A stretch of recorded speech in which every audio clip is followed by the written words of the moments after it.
Hi everyone, my name is Clinton and thank you for clicking this video. In this video, I'm going to talk about why and how I became a Seventh-Day Adventist. But before that, a little background. I graduated in Central Philippine Adventist College way back in Philippines, but currently I'm living in Canada. My parents were both converted to Seventh-Day Adventism. Both of them were Roman Catholic, but my father's side were the first one who converted to Seventh-Day Adventist, and only my mother in her side who is an Adventist. I grew up living in both spiritual world, as a Catholic and a Seventh-Day Adventist. Major differences between Seventh-Day Adventists and with the other denominations is that Seventh-Day Adventists believe in Sabbath day, which is on Saturdays, but other denominations of Christianity, especially in Catholic, they believe in Sunday. And also with the food, we follow the dietary law that can be found in Leviticus, which kind of like similar to Jewish belief. No pork, no lobsters, no crabs, anything in terms of water, anything that doesn't have scales and fins, we don't eat that one. But we do eat beef, chicken. Jewish belief also believe in Saturday as a Sabbath day.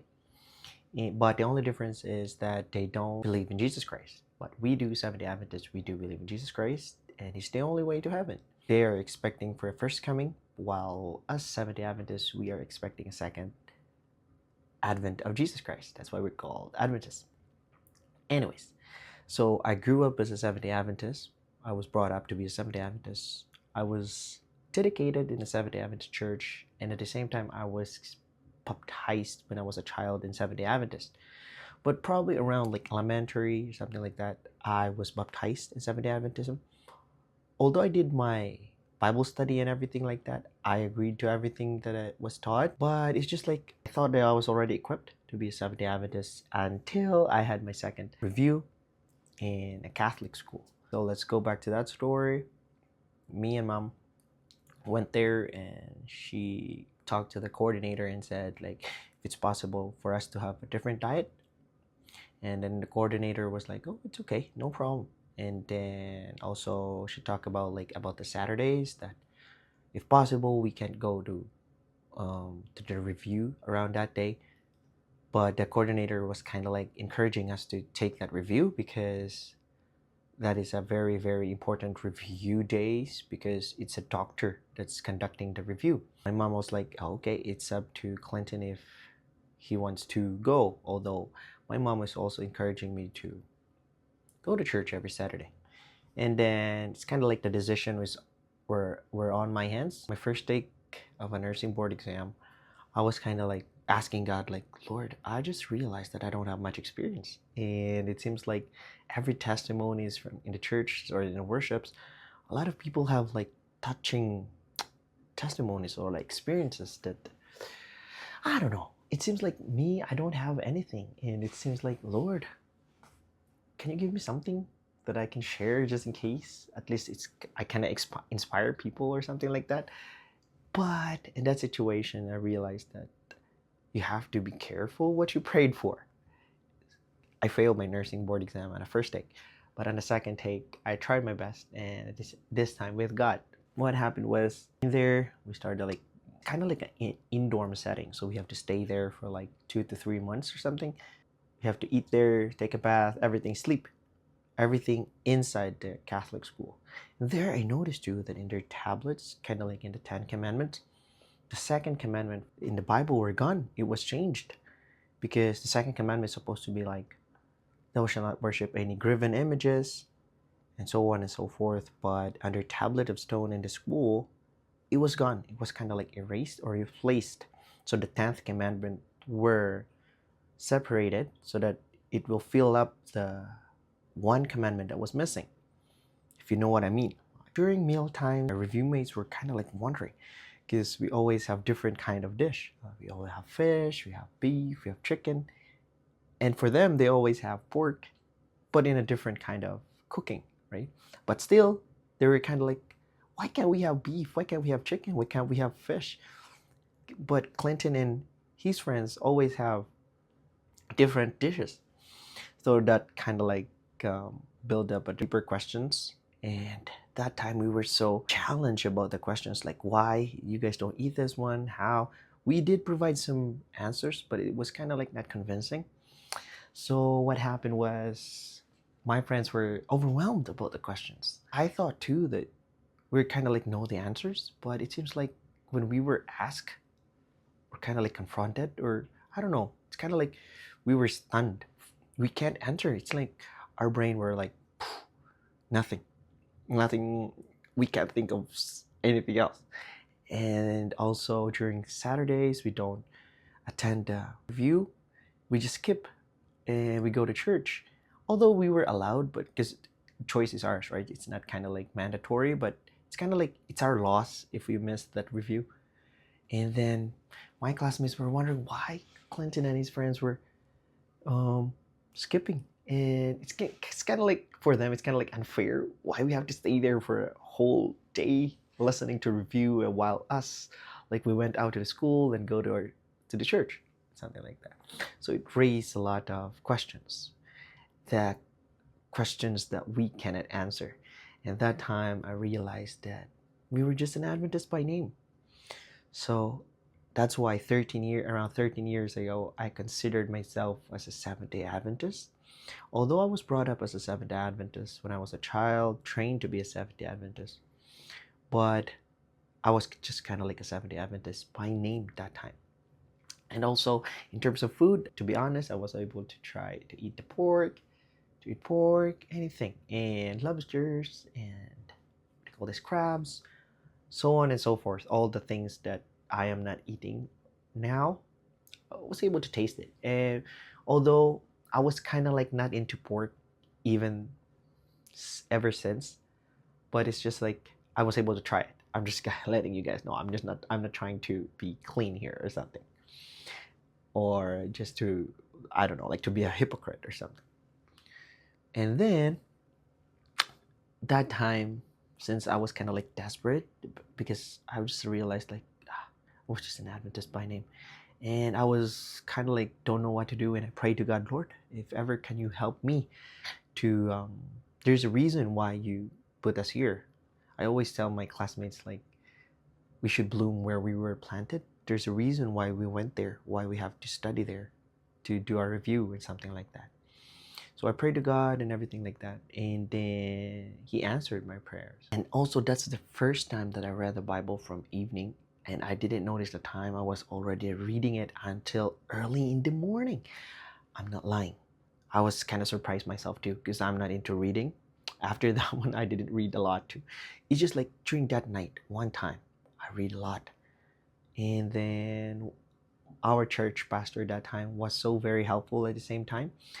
I keep messaging him, I keep bugging him about like, hey, pastor, can you help me with this one? Why is this? Because we also have other Christian friends that are there. Like I think they were born again or something. And then he had a lot of questions too, and I can't even answer it. So I asked my pastor a little help, and then he gave me some answers. And at the same time, I was also reading it myself as well, because that time I was spiritually filled. It seems like my faith was on fire, and everything. It seems like that time it felt like everything that comes my way, I can overcome through Christ. That feeling, and it's kind of amazing at the same time. And then every night our coordinator were encouraging us to answer like hundreds or thousands of questions every night if we can. But during that time, I just keep reading the Bible and everything like that. I do read some nursing um, books and some answer some questionnaires, but most of my time I spend it to read the Bible. And one time, one of the coordinators, was doing the night check or something, and he said like, Clinton, I know that you are religious or something like that, but you are aware, right, that the exam that will be coming is a nursing exam, not a religion exam. And I was like, yes, sir, I understand what you're trying to say. And then he said, okay. I love my experience there because the respect was there, and they're not like insisting it, although they're encouraging it, but the way they approach is very nice. I know that their motives are very good for us to have 100% passing rate or something like that. Anyways, and then I believe he reported it to our like main coordinator or like top coordinator, and our top coordinator said like she talked about it with me as well. And then she said like, Clinton, I heard from Mr. blah blah blah that you were just reading your Bible instead of like answering questions, and you're supposed to answer the questions because this is a nursing board exam, this is not a religion exam. I was like, I understand, ma'am, what you're trying to say, but I believe I will pass this exam. And she was kind of like laughing, right? Because I don't know, like the confidence that I have that time, but not in an arrogant way, you know. And she was like, okay, all right. And then that school is kind of like very, very focused on their passing rate. And if they will see that you're not doing well on your exams or like the mock-up test, they will talk to you guys one by one, and they will kind of encourage you not to take the exam because it will affect the passing rate. To make the long story short, I took the exam, and then we went home and we waited for the results and everything. During that result day of the exam, I was in a youth conference. I remember my phone rang, and I was like, oh, this is an unknown number. I answered it and I was like, hello, hey, how are you, or something like that. And then a female voice answered, and it was like, hi, Sir Clinton, this is Mrs. blah blah. Did you know that the board exam results already came out? And I was like, yes, I know, but unfortunately I cannot check because currently I'm in a youth conference. And then she was like, I just want to be the first to tell you or to let you know that you passed the exam. The top coordinator, right? She's the top coordinator, and she was like, I was like, are you serious? And then she said like, yes, you passed the exam. Your name is Clinton and your last name is Gonzaga, right? I can't really forget that conversation. And I was like, yes, that's my name. And she said like, yes, you passed the exam. And I was kind of like happy around that time, but at the same time, I'm not that excited because I was already expecting that I will pass the exam because of my faith that time. It's kind of like 99% of that result or like that exam came from God, and only 1% for me. And I realized that that day I wasn't just doing the nursing board review, I was also doing my spiritual review. And I was very, very happy that that time I got all the answers that I need. I haven't seen any denominations of Christianity that is as solid as the doctrine of Seventh-Day Adventist. I'm kind of like, I'm not that religious kind of guy. I am probably, but it's just like I'm focused more on the doctrinal side rather than feeling. I believe that if your doctrine is you cannot find it in the Bible, then we don't believe that one. In terms of Christianity, without the Bible, there is no standard, and that's the only standard of Christianity, because that's the only book that is telling us about Jesus, right? If it's not our standard, then what else? I hope you guys learned something, and if you're in a Seventh-Day Adventist watching this video too, I hope I'm inspiring you guys and to learn more and to study more about our belief.